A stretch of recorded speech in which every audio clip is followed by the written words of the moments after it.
Well, that sure was nice, wasn't it?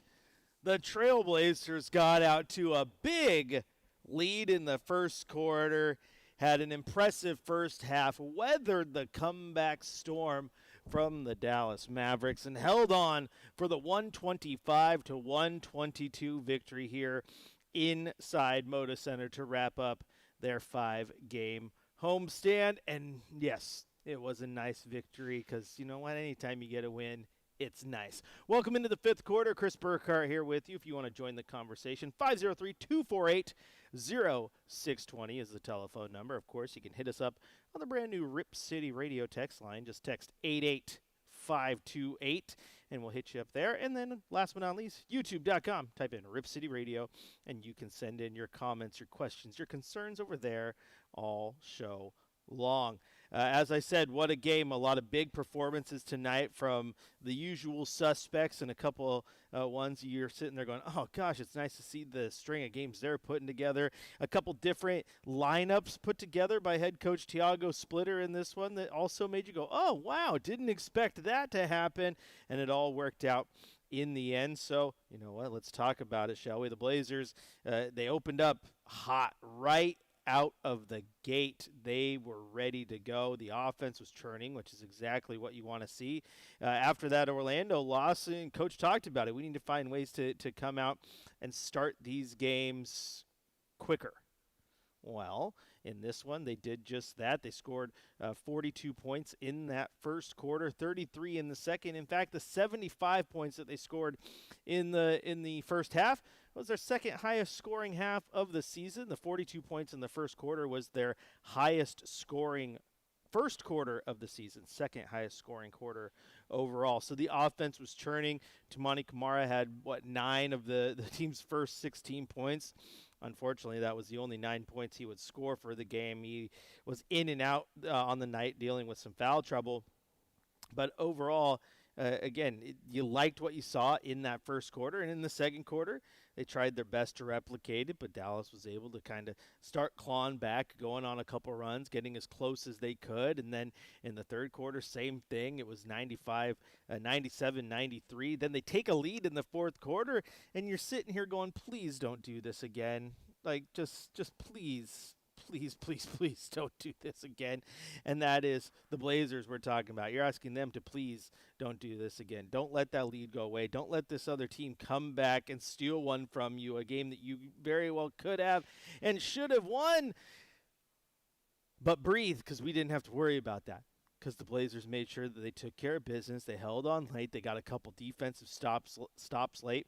And it was wonderful as they picked up the 125-122 victory. And as we talked about earlier, I said a couple different lineups in this one that you might not expect.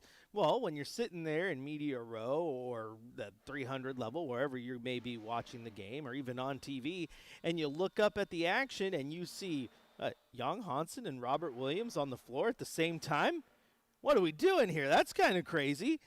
And a little bit later, you see Robert Williams and Donovan Clingan on the floor at the same time. Head coach Thiago Splitter going with a two-center lineup sometimes, some of it to combat the fact that Dallas is a good rebounding team. We talked about that in the pregame show, that the Blazers were going to need to be very aggressive, especially on the offensive glass. Dallas came in as a top 4 defensive rebounding team. Portland came in as a top 5 offensive rebounding team, so something was going to give in this one.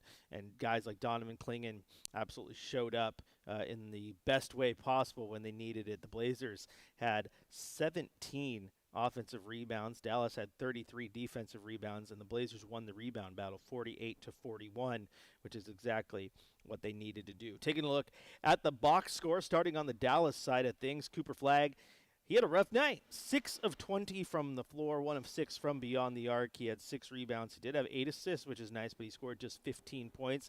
P.J. Washington, who last time these two met up, scored 21 points. He had just 8 points in this one. Daniel Gafford did have 17 and 10. And then Max Christie, he was hot in this one, 25 points. He was 5 of 7 from beyond the arc.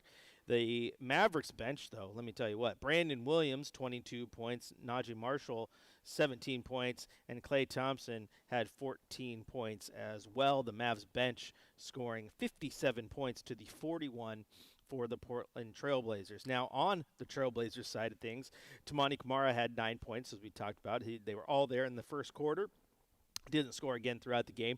Played just 25 minutes in foul trouble in this one. He ended with 5 personal fouls. Sidy Cissoko also had 5 personal fouls. He got the start in this one for Chris Murray, who was a late scratch.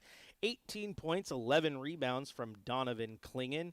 27 points, 11 assists, and 9 rebounds. He had a 10th one that he grabbed late, taken away, so he didn't get the triple-double for Denny Avdia, though, in 39 minutes of action. Shaedon Sharpe, 24 points, 5 rebounds, 5 assists, and really we talked about the bench scoring, and yes, the Mavericks scored more, but yeah, absolutely have to tip your hat to Caleb Love in this one. 34 minutes, 8 of 15 from the floor, 6 of 10 from beyond the arc, tying a career best for makes in a game, and he ended the night with 24 points. Also, another night where the Blazers have 3 players with 20 or more points, which, according to the Trailblazers PR, that is the NBA's league tying 11th time this season in which 3 players have scored 20 or more. So very nice to see that production from the Blazers. They absolutely needed to get out there and have one heck of a game from everybody,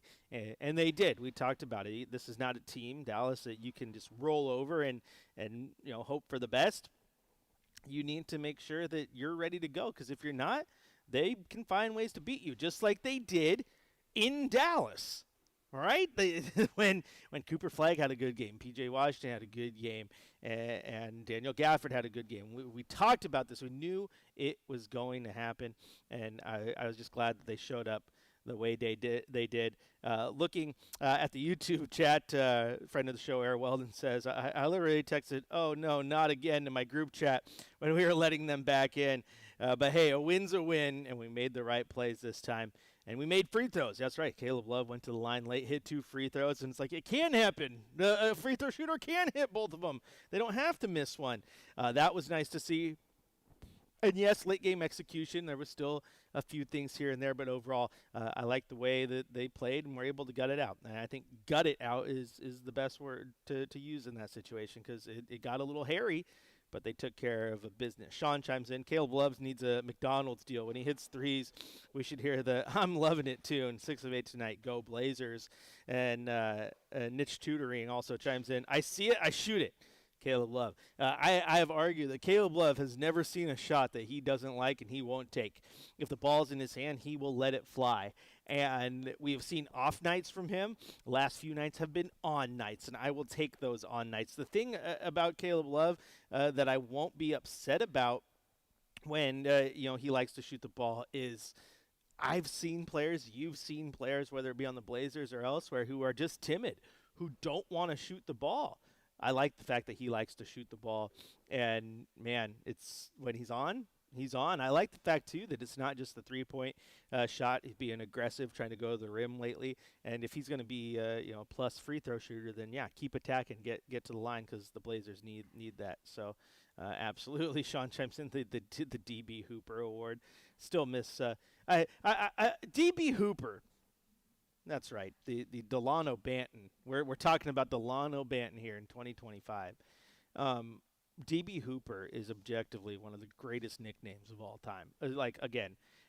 Portland has a few all-timers when it comes to just either the nickname or just the name to city connection. So, I loved Rodney Hood.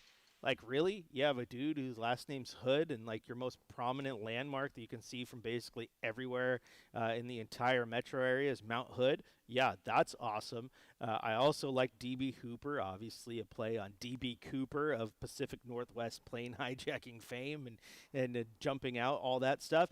And then, of course, I'm a massive fan of Sidy Cissoko. And when he makes those shots, Mark Mason going, Rip City, Rip City, not Rip City, C-I-T-Y, Rip City, S-I-D-Y. A beautiful play on words that you just have to love. Just have to love it. Now, Niche Tutoring says, hear me out. Give Delano Banton 30 minutes, and he would give you 30. We could really use him. Delano Banton was he would get you some points. Delano Banton was he was chaos in basketball form. That's about the best way I can put it. I mean, fans loved him, and he was entertaining. And sometimes, hey, it wouldn't hurt to have a guy who could handle the ball. Watched that game last night thinking, man, that Anthony Simons guy looks all right. Wouldn't mind having him with all the injuries you have. Of course, joking aside, I really wouldn't mind having Peyton Pritchard either. But Delano Banton, he's up there on the list of players that fans just loved for no apparent reason except they just loved him. That's always a good reason to be loved. Like, Delano Banton was awesome. And, of course, like I said, DB Hooper, objectively awesome. Awesome nickname. This is the fifth quarter. I'm your host, Chris Burkhardt. If you want to join the conversation, 503-248-0620 is the telephone number. You head on over to youtube.com, type in Rip City Radio, join the chat there. And, of course, you can always go hit us up on the text line, 88528, and ask a couple questions there. And I know who's asking this one, but it says, do you feel comfortable with Donovan shooting threes if he's open? Paint defense, not good. Good job at the free throws. Good team win. But do you feel comfortable with Donovan shooting threes if he's open? The answer is absolutely. I absolutely feel comfortable with him shooting threes. He's becoming very, very good out there. But I still want him to be aggressive down low, which we've started to see over the last few games. My biggest gripe with him was, like, don't give up your inside presence just to become a big man who can shoot threes. If you can add that to your game, great. But understand that you're 7'2" and you're one of the biggest dudes on the court. Use it to your advantage. And I feel like over the last few games, he absolutely has been. And it's hard to remember sometimes, easy to forget, that Donovan Clingan is in his first year starting and only his second year in the league. It's because he's so big and looks older. Like, he's still a young guy with plenty of upside and plenty to learn. And that three-point shot has been absolutely money in recent weeks. So, yeah, I'm okay with him shooting that. Absolutely. All right, we're going to take a quick break here on the fifth quarter. When we come back, we're going to do our drive of the night, shot of the night. Got a coach's corner to get to, hand out a couple game balls as well. And we'll head to the phone lines where I hear we may have a few callers waiting. And if you want to join that wait list, 503-248-0620 is the telephone number. This is the fifth quarter on your home of the Blazers, Rip City Radio 620.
back into the fifth quarter. Chris Burkhardt here with you. And yeah, that windmill jam was something. It was beautiful. And social media was cracking me up. They're like, thank you, Shaden, for finally giving it to us.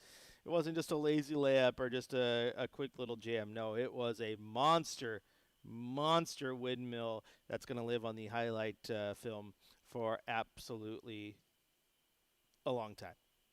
Now, Timmy chimes in the chat and says the best Blazer nicknames are Mighty Mouse and the Vanilla Gorilla. Now, I can get behind those. Now, I was just arguing the best name to city connection, whether it be Rip City or Rodney Hood for Mount Hood. In general, the nicknames, oh, yes, Ross the Monster, Mighty Mouse, who's one of my favorites of all time. Vanilla Gorilla, absolutely awesome.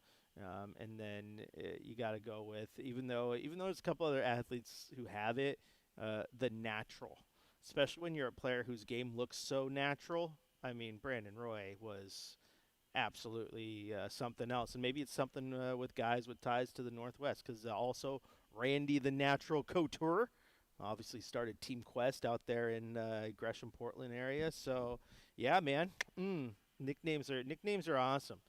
Nicknames are they're fun. You got to earn them. But DB Hooper is definitely an all-timer. That's for sure. All right, if you want to join the conversation, 503-248-0620 is the telephone number. And we'll head out there because I got a text that said Tall Tim is on the line. So pot him up, Shacker. Let's have Tall Tim join the fifth quarter.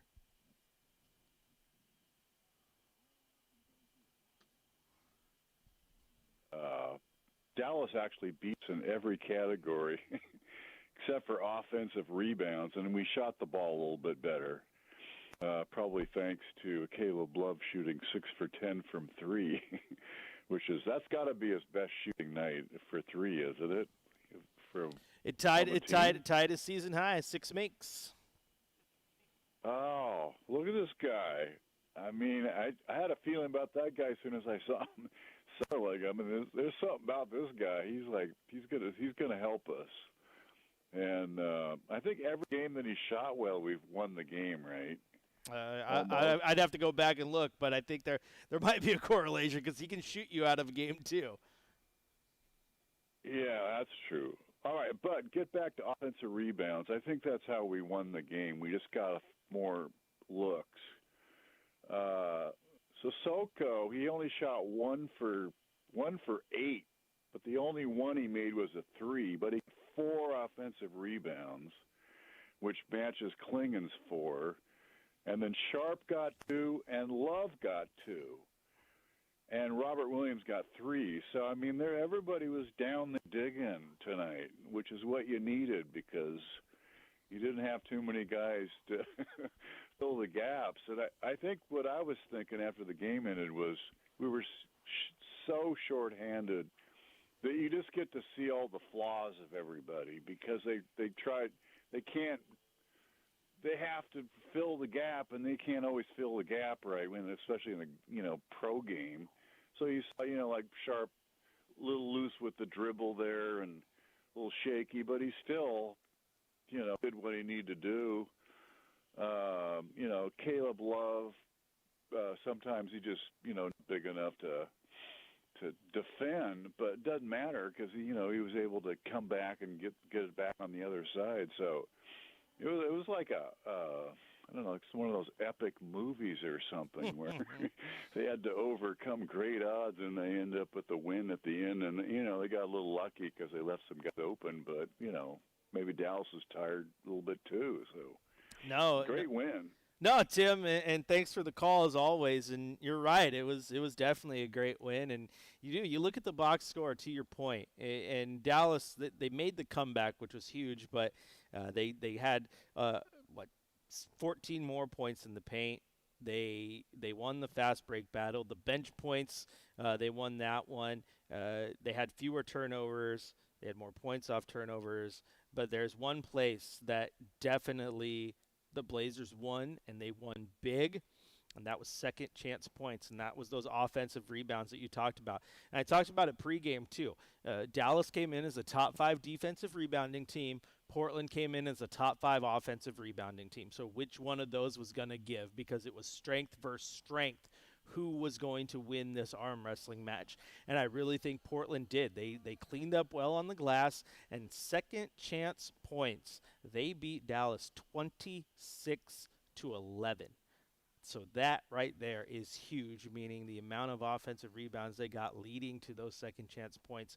17 offensive rebounds in total, which is absolutely huge for the Trailblazers. And I believe that the 33 was just defensive rebounds for the Mavs was just below their season average. So yeah, the offensive glass was key in this game, and then being able to actually convert off those rebounds and getting those second chance points, also huge. So yeah, kudos to them. And like you said, everybody was doing some work down there on the offensive glass. City, Donovan, Sharp, Caleb, Robert Williams with 3 of them as well. So those came in clutch. And so the Blazers, I would say, won that arm wrestling match. Absolutely, they did. More chiming in on the nickname talk. Shout out to nicknames like Uncle Cliffy and Clyde the Glide Drexler. Uncle Cliffy, also an epic. That's also an epic nickname. Like, I'd have to just, like, go down the list. This is why I can't trust the internet, because you type in, just to give you guys a behind the scenes, I was like, okay, let's look through some of the nicknames. So I type in greatest nicknames, Portland Trailblazers. Okay? Thinking it would give me a list of Trailblazer nicknames. But since, internet searches are AI-driven, it gives me the Iceman George Gervin, Chocolate Thunder Daryl Dawkins, Pistol Pete Maravich, the Pearl Vernon Maxwell. Like, okay. Oh, you threw in Scoot for Scoot Henderson. Okay, that's cool. Thank you. Like, keep in mind, Scoot is a nickname. Sterling Henderson. But also, can we talk about how bad AI is? Because AI says it is Scoot, which is short for Scooter Henderson. I want to. Oh, AI is going to do us in, friends. It's gonna do us in. I just want Blazer nicknames. But it does remind me. Yeah, Sideshow Rob. Obviously, the play on Sideshow Bob for Robin Lopez. That's a pretty good one. But yeah, nicknames are fun. Nicknames are absolutely fun. And Dame does not count. Dame is that's your short name. Mighty Mouse is still one of my favorites. The reason I loved Mighty Mouse is because I'm a short guy, and I was like, oh yeah, the little guy can succeed. I like that. Sign me up. Sign me up. And Timmy chimes in. Don't slander Allen Iverson, the original AI. That's how you know that you are both a basketball head and an old head when AI makes you think of Allen Iverson. When you don't think of artificial intelligence, you think of AI. Yeah, that's what it is, and I like that. AI was awesome. It was just a simple, the answer. Yeah, the answer. Come on. I mean, nickname Vinsanity was also one of my favorites. That's a good nickname. Another question here is DC is the future. At the big, the young pick, low key looking horrible, could be wrong. I mean, it's one of those hindsight things. So obviously, you get guys like Derek Queen who's playing well, and I know Blazer fans liked him. There's other players who could have been available, and the Blazers didn't pick. And at the time, I think it was head scratching too. The need going into that draft felt like it was forward.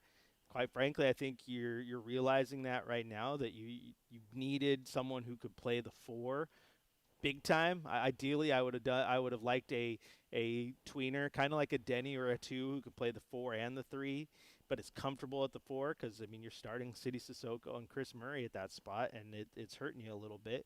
So you could have had some success there. But I also think the way you draft, and this is where my job is to try to figure out why teams do that. And the thing is, you don't know what the future of Robert Williams is, whether it's the trade market or hitting the free agency or whatnot. and Dwop Reith is pretty close to his ceiling. So you need someone that you can try to develop and build up on your center depth. And you're using a late teens pick on him. I don't think that's necessarily a massive swing and a miss.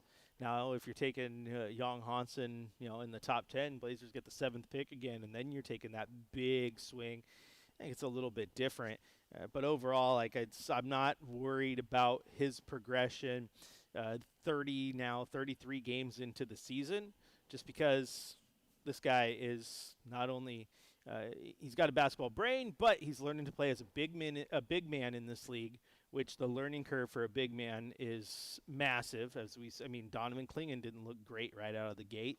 And, yes, there's always exception to the rule, but in general, they take a minute. You also couple that with going from, CBA to the NBA and learning the rules and trying to do so while learning an entirely new language. There's a lot against him. It's already an uphill battle, but now it's uphill through the mud. It's a lot harder. I think he'll progress. He had a good first stint tonight. Second one was so-so. But I think he'll progress, and we'll see where we are, by the end of the year and into next year. And if you got a guy who's going to give you good center depth, I don't think that's necessarily a problem whatsoever. So there you go. That's my take on that. All right, we're going to take a quick break here on the 5th quarter. When we come back, we're going to head to the coach's corner, hand out a game ball, and then put a bow on this thing. But before we head to break, it's time for your shot of the night. Studios, Coors Light, Mountain Cold Refreshment, Choose Chill. Time for the 5th quarter shot of the night on your home of the Portland Trailblazers, 620 Rip City Radio. Drive blocked by Williams. Picked up by Avdia, throws it ahead to Sharp. Sharp to the rim and lays it in. 3-point Blazers lead, 120 to 117. Started by the Time Lord block. 10 athletes. All right, while we're in a commercial break here. Yes, Patrick, you can get a shout out for winning your first fantasy Super Bowl. Okay.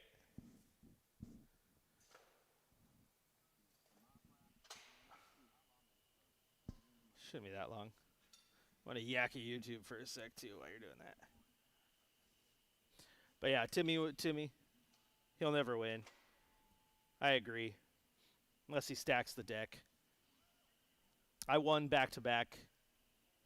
Get on my level. Against the same guy, too, and it felt good.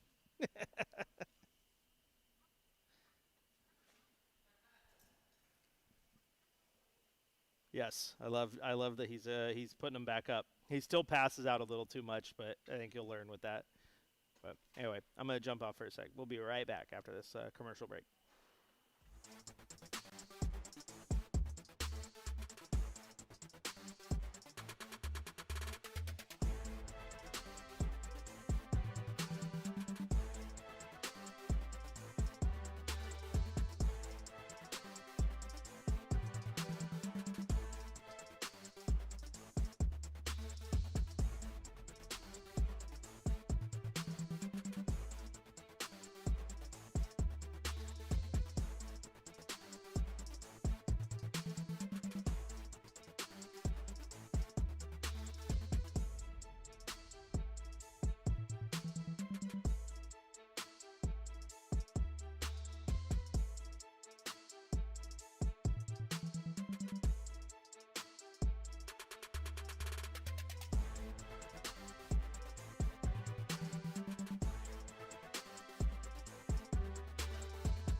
Welcome back into the fifth quarter. Chris Burkhardt here with you. Time now for the Coach's Corner. And I love that the YouTube chat's talking about nicknames again because Timmy brought up Nick Stauskas. I mean, come on. Sauce Castillo with also the legendary reason that he had the nickname because the closed captioning on the screen would say Sauce Castillo instead of Nick Stauskas. That is awesome. That's a good nickname right there. All right. I wonder what kind of nicknames Thiago Splitter has as a kid, because that name feels like it could give you a lot of good nicknames. I also like when they hired him or promoted him. It was like Master Splitter. Like, oh, yeah. I like that little TMNT up in there. I'll look through this because I'm sure he had some awesome nicknames. Speaking of which, let's head to the Coach's Corner and hear from Thiago Splitter.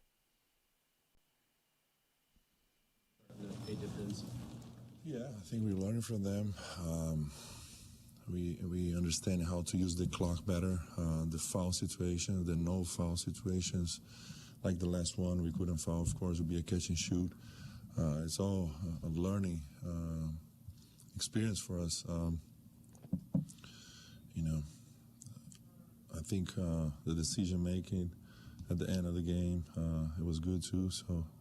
Of course, we're going to make mistakes. They're going to make shots, but it's part of it. How did you feel about the defensive execution for you guys down the stretch? Not great, I would say. They were getting to the rim a lot of times, and then they went small. For a minute we have Rob there switching pick and roll. They still get to the rim. We have DC. Rob got to his minutes restriction, so we got DC back. He was under the rim. Marshall got an open shot over there, but it was a little bit what we would give up for those situations. And luckily he didn't make the shot. It's not ideal, but, sometimes you got to bet on something. So how's your, as you coach through all these close games this season, how's, your own heart rate doing? Is it stressful for you? 220 heartbeats per minute. 220. Do you actually have that? Do you have an Apple Watch or something measure? No, I won't even check it. Yeah. You did a lot of kind of double big stuff. You used Rob and Hansen together, and then Rob and Donovan together. What did you see from that? Historically, Rob is being good, playing with another five. So we just gave a chance to see if it works with us, and also, we having a lot of wings and guards out. Just give a try and see how it goes. You have Hansen that can shoot a little bit from outside, and Rob rolling the rebound part of it, and Rob being dynamic and can also switch with small. So we try. Had a lot of guys out, so we got to try different things.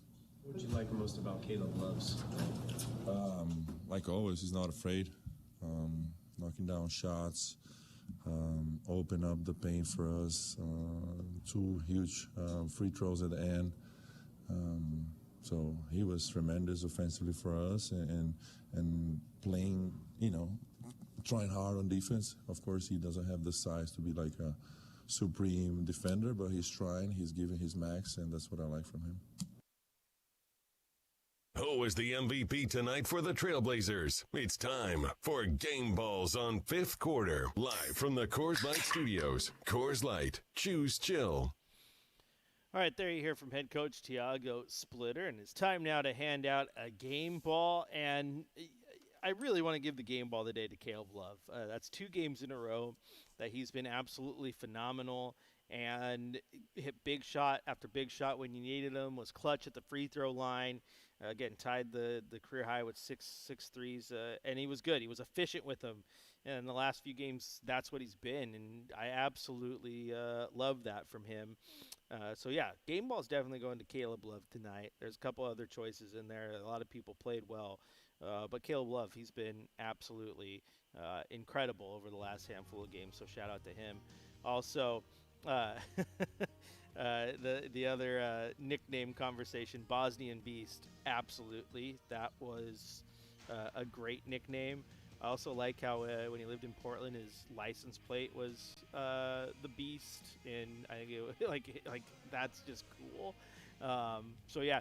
Also, I looked up Thiago Splitter, and a Reddit thread, a fan from 12 years ago.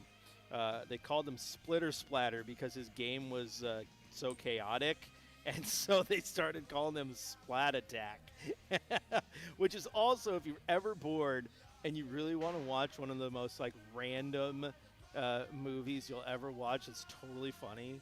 It's more of a documentary, if you will, but William Shatner's Splat Attack, absolutely phenomenal. It is a Star Trek themed paintball movie, because they went out and they rented out this massive paintball course, and they had like 3 teams. They had the humans, the Klingons, and the Borgs, and they all had all these objectives they had to do. They had tanks and everything, and it's like one guy finds like the invisibility cloak, and he gets to go into the base just holding it. No one can shoot him. It is totally random, but it's funny. William Shatner Splat Attack. It makes me want to have the most in-depth, it's like LARPing, but with paintball, and I'm a fan. All right, Mama, I'm Coming Home is playing, which means it's time for me to get out of here. We'll be back at it, though, here in just a few days, because on New Year's Eve, your Portland Trailblazers will be taking on the Oklahoma City Thunder. That is game 1 of a 3-game road trip that's going to see them go to Oklahoma City, New Orleans, and San Antonio before returning home for a 4-game homestand on January 5th, starting off with the Utah Jazz. But before you get to that, you got to end 2025, hopefully on a good note, against a team you have beaten before. Keep that in mind. The Oklahoma City Thunder tip-off is at 5 o'clock, meaning I will have Blazers game day for you starting at 3. Once again, final score from Moda. Your Portland Trailblazers 125, the Dallas Mavericks 122.